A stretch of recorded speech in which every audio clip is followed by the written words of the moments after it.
Hi, everyone, and welcome to another episode of Women Like Me Stories in Business. I am your host, Julie Fairhurst, and today is a very special day, and it's a very special guest. And why? Why is our guest so special? Because he's the first man on our podcast. We have about 278 videos on YouTube and I think 183 podcasts done. None of them are men. And I thought, I met this gentleman at the Chilliwack Book Festival, and I was so impressed by what he did. And I thought, I got to start getting some of these guys on the podcast because we can learn some stuff from them. So I want to welcome you, Frank. You are our first man on our podcast. Thank you for having me on your show, Oh, Julia. It's a great honor, actually. yeah. Thank you. Yes. Okay, I'm going to start off by letting everybody know a little bit about you, and then we'll dive into the amazing stuff that you've been doing with all of your books. So, I am thrilled to welcome Frank Talber, a prolific Canadian author known for weaving tales that blend mystery, spirituality, and the supernatural. With over 15 novels to his name, including The Joining, a finalist in the 2020 Canadian Book Club Awards, Frank's storytelling transports readers into realms where the mystical meets the everyday. So let's dive into the mind of this writer by soul and explore the stories behind his stories. So, Frank, again, thank you so much for doing this. Hey, let's You're very start off welcome. by what really sparked you into your journey in writing? Oh, well, that's an interesting story. One of the first novels I ever wrote was Raven's Lament, published about 30 years ago originally. It's based on a true story of the cutting down the golden spruce tree in Haida Gwaii. So if people don't know, it's all about this guy in protest of logging of all things cut down this extremely rare tree. To the Haida, they consider it sacred because they believe there's a prince trapped inside the tree and the leaves return golden sorrow for the prince. So that's kind of the original tale. I mean, I've woven a lot more into it. I involved Raven, and I involved a reporter who meets a lady up there, and they fall in love with each other. And her uncle Charlie, who's a shaman, end up battling Raven to stop him from changing the world back to the way it was.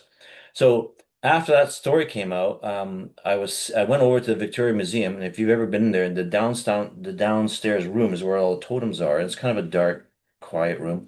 I remember sitting on the bench and my former wife had walked away and looking at all the stuff. And I'm just sitting there, and I swear to God, I could hear voices talking to me or trying to talk to me. And I thought, wow, that's crazy. And later, I one of my best readers is a First Nations fella, and he said, you know what, your novels come more from a First Nations viewpoint than most First Nations peoples do. He says the problem with our culture was that we died out by the thousands, and we're oral based, so we didn't have chance to tell anybody our stories and our legends. He says, so we're always reaching out because they believe in reincarnation, always reaching out to people that could hear them and will take the stories in or at least, transpose them. And wow, that's crazy. But yeah, so that was that. So, what were they saying to you when you were sitting there?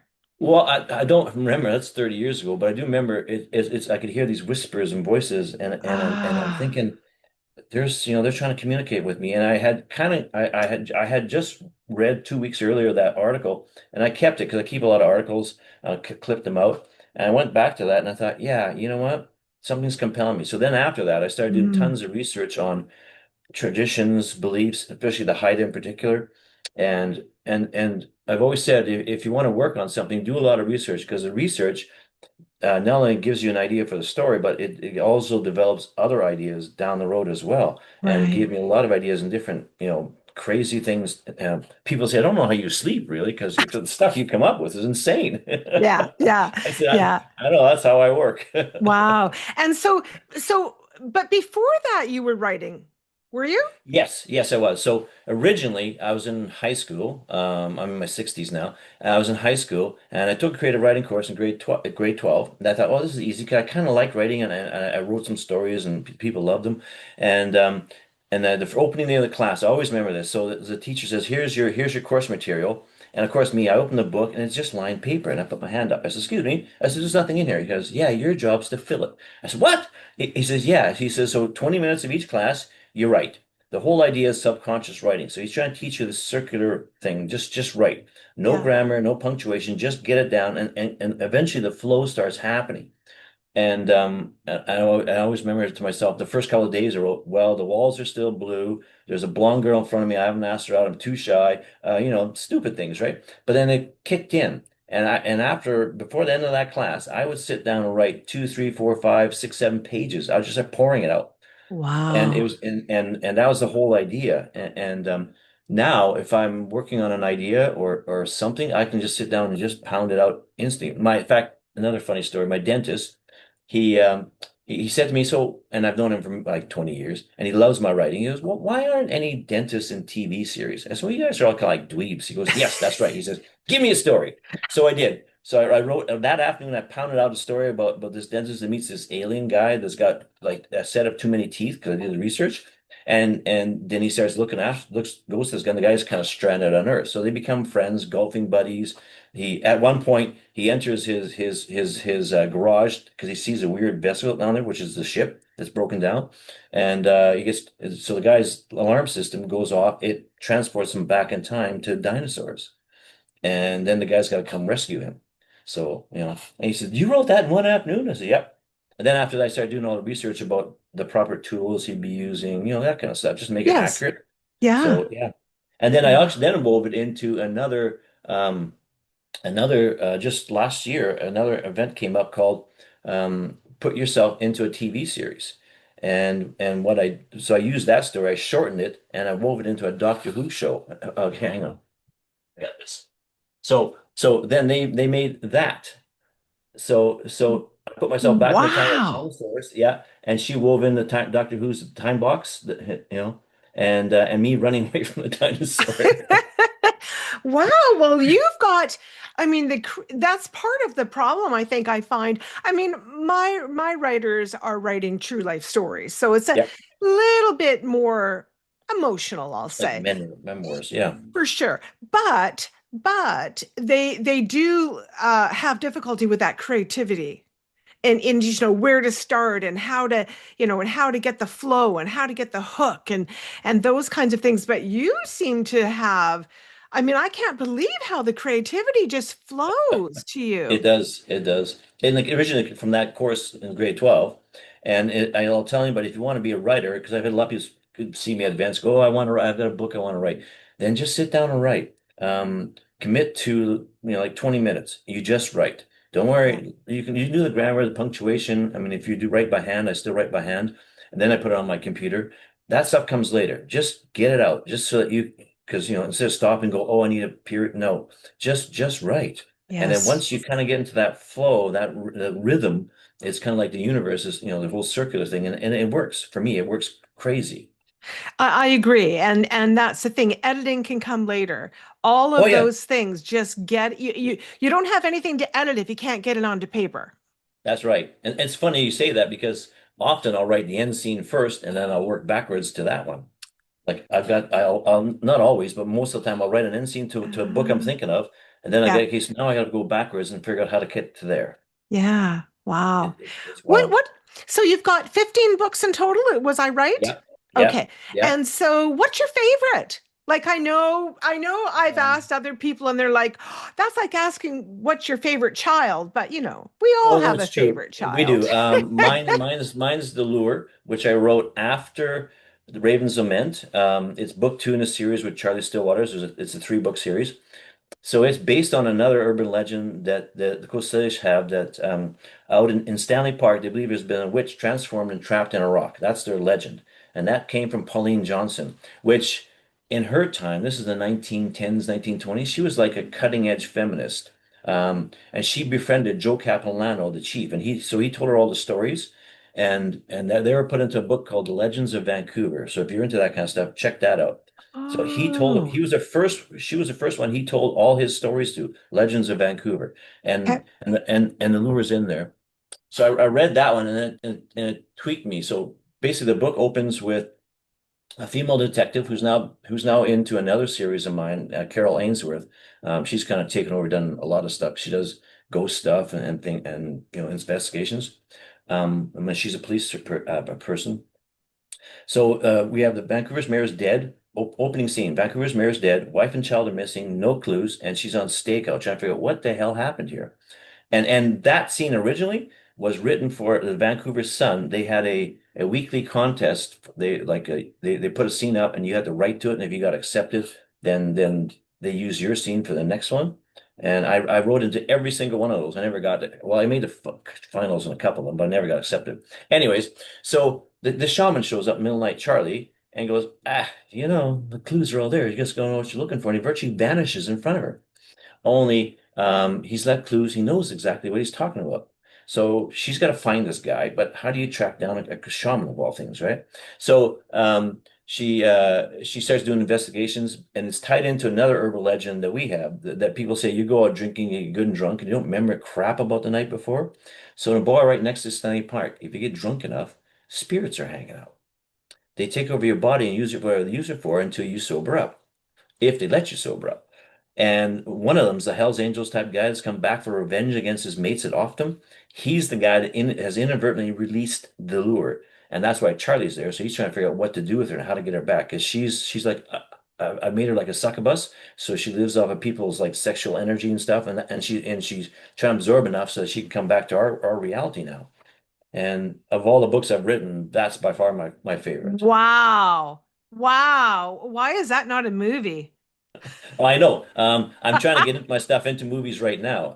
There's a site called Stage 32 where you can pay to have somebody do an interview with, Yeah. and it's, I don't know, like $35 most of them, some are more. And you do an interview with somebody to see if they want to accept you.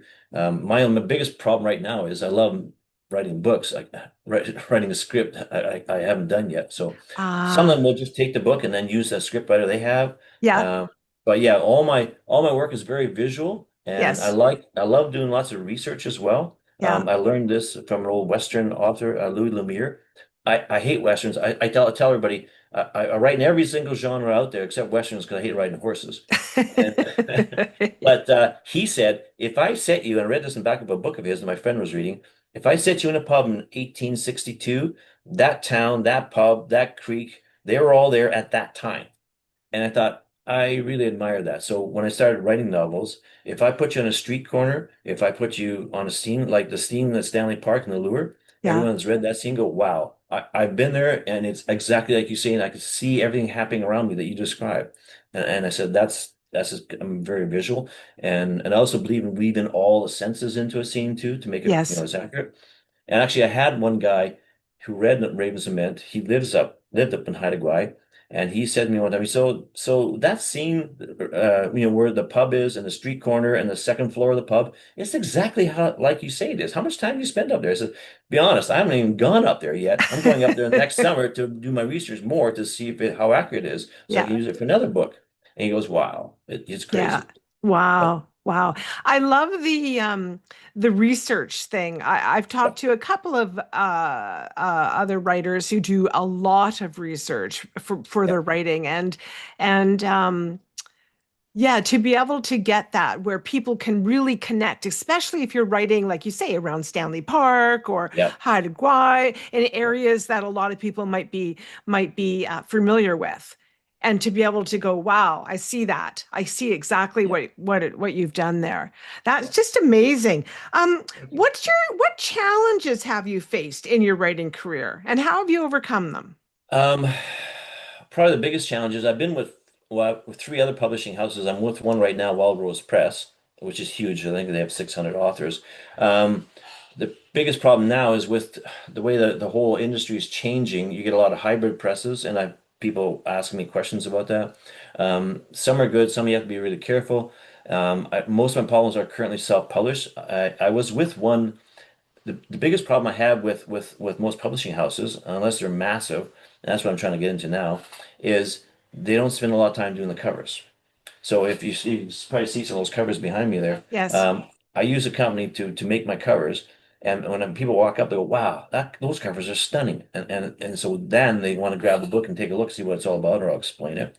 Um, but most publishing houses will only do like one or two goes at a cover, and Mm. they don't spend a lot of money and time putting it together typically. And that's the problem I had. I was with one company, which I won't name. I had five novels with them, and I said, you know what? I'm willing to pay to get new covers made up, ones I want, like because I was looking at these guys, Yeah. and these guys are out of Ukraine, by the way. They're called Myblart. And they work with you until you're happy. Some of these covers have taken 30 goes before I'm satisfied, and they just Wow. keep going. Yeah. So, yeah, so which a publishing house won't. Like they said, no, that's it. What do you want to change here? And that we're done. Like, oh, are you kidding me? Because the covers were not very attractive or appealing, I thought. But then, and then Mm. she said, no, she says, if you want, I'll just tear up the contract and you can have them all back. I said, deal. Because I thought, well, why am I going to spend, an average cover, and this company costs around $300, and so why am I going to spend that kind of money? And I only get half the profits anyways. So Yes. self-publish, in hindsight, if I would have stayed with them, they were doing quite well. I might have been a better move, but you still have these lousy covers that wouldn't appeal to people at events. Well, So, exactly. And it's the cover they're going to see first before the yes. cover's going to make them pick up the book, turn it around and read the description Yep. or open it up. And I agree the covers are so important Yep. to be able to draw people to you. It's like gift packaging, right? Yeah, exactly. It's all about the package. It's all about the Mhm. package. And I think the cover of your book is the package, which hopefully is going to be make people go, oh, that looks interesting. Look at that cover. Wow, what's Yeah. that book all about? Yeah, and I had that many times. That one in the top corner there, the awakening. Yeah, People walk up, go, "Wow, that Phoenix, that strikes me," and they say, "What's that about?" And that's the third book in that series with Charlie. yeah, That's in Prince George. The second's in Stanley Park. The first one's in Haida Gwaii, of course. A whole series set mainly in Victoria with Carol Ainsworth. She's a female detective, like I said. Because for people that haven't heard, that's probably the one of the most haunted cities in North America. Dozens of ghost stories in Victoria. It's mm, crazy. And love it. yeah, So so what about the self-publishing? So you're on Amazon right yeah, presently, so yeah, people can yeah. go to Amazon to find your books. So what do you do for marketing? How do you get your books sold? I know a lot of people out there have trouble on Amazon. Yes, Amazon. You could promote on Amazon, and I tried it. It wasn't very good.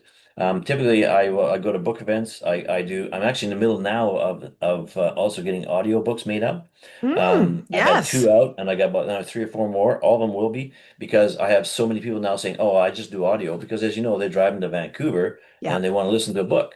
Yeah. Um, in the research, yeah, audio is almost as big as ebooks now. More and more people are doing those, so they're getting me into audio as well. So that's one thing. And then I have the little coupons to give at the events for not for the audiobooks I have out already.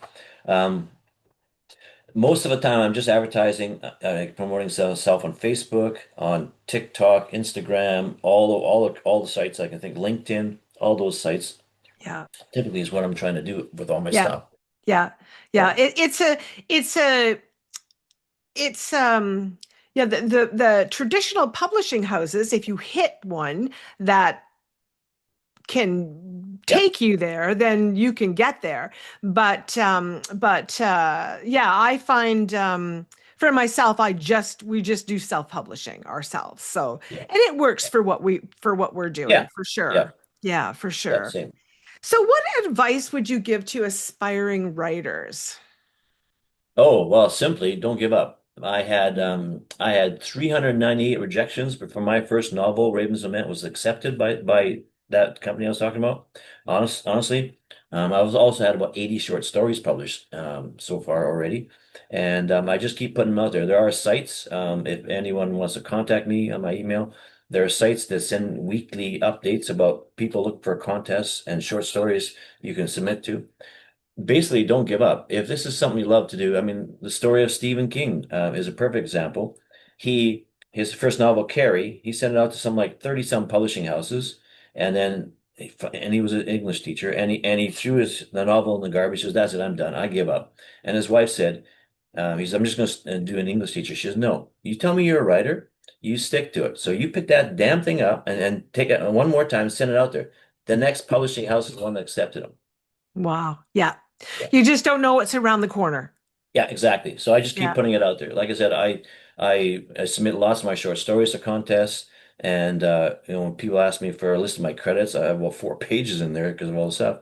And then I'll do a lot of live interviews. This is probably my 15th live interview, I think now. Yeah. Just keep going. If in your soul you say you're a writer, keep at it. And and if nothing else, then you love doing what you love doing. Now that I'm semi-retired. I can sit down and I almost find I have less time than I did when I was working. Yeah. I got 4 more books on the go right now in Wow. different stages. Yeah. And I just finished 2. One's a collection of short stories. That one's entitled What I'd Say to Agatha Christie If I Met Her in the Knitting Circle. Because Oh. I have a real off the wall kind of humor. That's why I call myself off the wall. And the other 2 are What I Would Say to Buddha If I Met Him in the Pub. And the other one is What I Would Say to Einstein If I Met Him on the Dance Floor. And those are a collection of my short stories I've had published, right? And the other thing is I like doing different things. So in one of those, I always put the first chapter, one of my novels in those. And this one guy, one event last Harrison, he walked to me, he says, Raven Cement, you're the guy that wrote that? I said, yes. He says, I want that book. I said, why is that? He says, I picked up, my wife bought that collection of short stories and that was in there and I read that. And he says, I gotta get this book. And That's actually, the best review I ever got happened about 4 months ago. This guy walks up to me at another event, and it's about Raven's event, and he walks up and his first words, "You're a bastard." And I said, "Excuse me?" He says, "My wife bought that book. I thought, why is he reading? I don't know this woo-woo spiritual traveling through the earth stuff." And he says, so I started reading the first chapter, and I was like, oh man, this is incredible. He said, I was hooked. The other night, I'm reading this book for 3 hours, he says. I couldn't put it down, thinking, I gotta go to work, damn it. I said, that's the review. Oh, Thank you very much. Yeah. wow. Wow. That is you are a wealth of knowledge for what you're doing, and I appreciate that so much. And your books are just yeah, they're so interesting. I typically uh my favorite book that I've read is The Mist of Avalon. I don't know if you've ever heard of it, but Yes, I have, yeah. it's a king, Yeah. yeah, way back then, and that was very mystical and very spiritual and that kind of thing. I mean, the person who said that to you is so right because you get that book and you can't put it down. Yeah. It's Yeah. and reading is better than a TV show. Oh yeah, oh yeah, because you I can create the scenes in your head. So one of the yes. newest books I wrote is what I call Celtic fantasy, autumn summer. I don't have a copy to show you, but anyways, it it's um, it's all about a lady that's an empty nester, and her kids are gone, and she's got nothing to do with her life. She's done nothing with her life, and she starts looking up for people, and she runs into spirituals called Summer. Her name's Autumn, and they kind of hook up, and she says, well, she doesn't really believe her, and long story short, she proves to her that she's for real. The thing is, they both find out is that they're both Celtic, and they're called Anam Caras, which shows like soulmates. So they've gone through generations, and sometimes as woman man woman man, in this case woman woman, somehow always finding each other. But the premise of this book is, what if your mother, and she's adopted, Autumn's adopted, whether your mother gave her up for adoption, not because she didn't love you, she was trying to protect you from an ancient curse. Right. So Oh. so Summer finds her family, and guess what? The curse starts. Wow. Now they have to deal with the curse. And I weave in, like I said, all the research. I've woven a lot of Celtic legends, traditions, beliefs, fascinating stuff I learned, and people that, and at the end of the book in that one, I put a bunch of them in there, just so people can get a Yeah. grasp of some of the stuff that Celtics believe in and the different things that they've done, their stories and stuff, and yeah, and same thing. Some people said, "Wow, that book's insane," you know. So where do you do your research? How do you know? Did you just Well, get on Google and go, I want to write a book about Celtic something or other, and most of the time, magically it all most, appears? most of the time, although I'm also very like an empath and very intuitive, I'll go to a lot of bookstores, and I was at this one here in Chilliwack, the Bookman, and I was looking purposely for a book. And often I've walked in, I trust my gut. So when I walk into a store, if what I'm looking for is there, I'll find it, and I'll just reach up. Sometimes I just reached up and pulled the book right off the shelf I want. And so I'm sitting there, and this lady's on her knees beside me. She's going through these books, and we're in this kind of mysteries, occult section. And it's, I'm kind of looking for a book, and I just don't know what I need to find. She goes, "Oh," she said, "Well, you're probably interested in this author, and then that one up there." So she points to that a book, and I pull it down. And I go, "Yeah, that's exactly the one I'm looking for. Thank you." And I said, just so you know, I'm a local author, and my books are here. And she said, "Well, which ones?" I said, "Well, Ravens Lament, one of them." She goes, "I've read that." She says, "The scenes with the prince traveling to the earth are mind blowing." She says, they just mesmerize me. I've never read anything like that." And I says, Wow. "Thank you." Wow. Oh, that's So beautiful. yeah, how you meet somebody like that that's read one of my novels, didn't know it, and yet she points me to the novel I want. And many times, like I said, I'll be looking for something, and I just trust my guts in finding it where I want. Yes, a lot of times now it's Google, but I still pick up books and buy them to do research on different things out there. Yeah. Because you can't. Google's got articles, but a book has usually got in-depth discussions or things in there that you can't find. And if Yeah. nothing else, just reading it, like I said, it twigs me. Often in doing all that research, I get the idea for two or three other stories or novels. It's Wow. just bananas. As I'm listening to you, I'm thinking about you, and I'm thinking you've been able to remove that writer's block. Like that Mhm. creativity, it just Yep. flows through you. And I think that so have you ever experienced writer block? No, It no. just, yeah. So what Yeah. do you think writer's block is? Well, that's a good question for someone who doesn't have it. Actually, it's somebody that's not willing to just release their mind to work on something, really. One of I the think course I so. took a self-development course back in the 80s, and they talked about you basically if you want to change your beliefs, you need to change the way you view the world, which I get. But they said so if you believe in something, let's say you want to become a millionaire. So you need to put in your head that I am rich, I will be rich, I am rich, and you keep saying that to yourself. So when I start reading something, I kind of put in back my mind an idea for a story.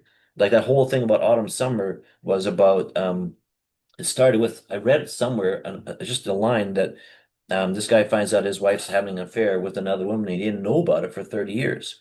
And that just twigged me. Then I started, for some reason, all the Celtic things just started weaving in there, and the rest of the whole book came up from that. Yeah. Wow. Yeah, it's just really you're right. It's releasing Yeah. whatever that block is that lets you go so far. And then Just start writing things down. yeah. When I Yeah. see when I as an author, I always kind of watch people in crowds and go, "Wow, there's a story there." This Yeah. person. So I might quietly take a picture or something, but I'll write down when I get home what this person was wearing or what they're like, and then Ah. almost instantly, I start getting a story like, "Oh, this happened," blah blah blah, Yeah. and then it just starts going. Once you get that, it's like from that creative writing course in high school. Once I get that, then I can just start pounding ideas Yeah. out and Yeah. just let it out. Yeah. All And it I is, think just let it go. yeah, and I think that it's just a matter of trusting Yeah, as well.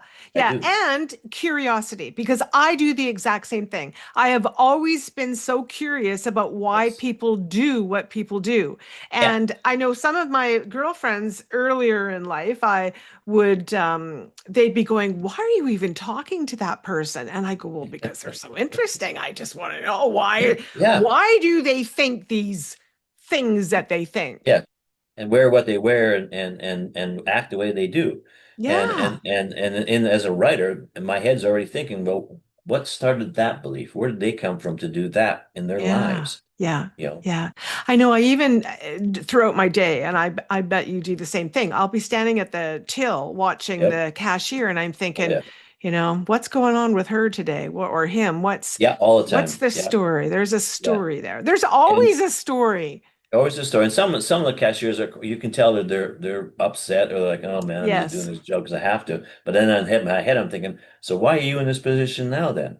Why Yeah. don't you do something else that you more love to do? Which is, you know, I love to write, and now Yeah. that I have more time to do it, I do it because that's what I enjoy doing. Yeah. That's I'm probably the purpose of my soul is to write. Hopefully entertain people, whether I make $1 million, I don't really care. When somebody said to me, like that Barry guy, oh, there's another review I got for the joining, Carol Sainsworth, and the guy's wife bought the book, and I said, so, and I knew the guy quite well. I said, so was your wife enjoying the book? He goes, no. He says, I hate you. I said, why is that? He says, she's bought that book. She's on sick leave in the bathroom, and I can't get bloody in. I says, that's her view. Thank you very much. I love that. Wow. Well, Frank, this has just been amazing, and I appreciate you so much coming Thank on you. and You're welcome. sharing your wisdom. I know when I spoke to you at the book festival, I Yeah, thought, wow, look what he's done, and look at this interesting topics and themes that he's got going on. And I'm going to grab one of your books. I am. I love reading all of our true life stories, but there's nothing better than just curling up with a book that yeah, just sends you places in your mind. And I just feel yeah. like that's where your books are going. So I'm definitely grabbing a book. Very I'm good. I'm going to find one of the ones that interests me and I'm going to get it. I'm going to read Yeah. it and then I'm going to leave you a review. Thank you very much. I'll You're be welcome. doing a couple events coming up. One's in Langley at the farmers market, but here in Chilliwack, they have the local threads artisan fest market. That's on Sunday the 15th. I'll be there. Oh, Stop by. perfect, perfect. Oh, well, thank you for letting me know that. And for anybody because we have a lot of people from Chilliwack that Yeah, have done podcasts and listen. So go out and meet Frank if you're close by and have yeah, a look at his books and purchase one. That would be great. Well, Frank, again, thank you so much. It was yeah, I learned a lot. I learned a lot from our conversation. So I appreciate that very much. Now, if any of you want to reach out to Frank, his details will be in the detail section. So you'll be able to, there will be links there.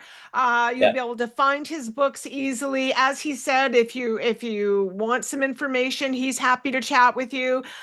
So don't be shy to reach out and see what Frank's got to offer.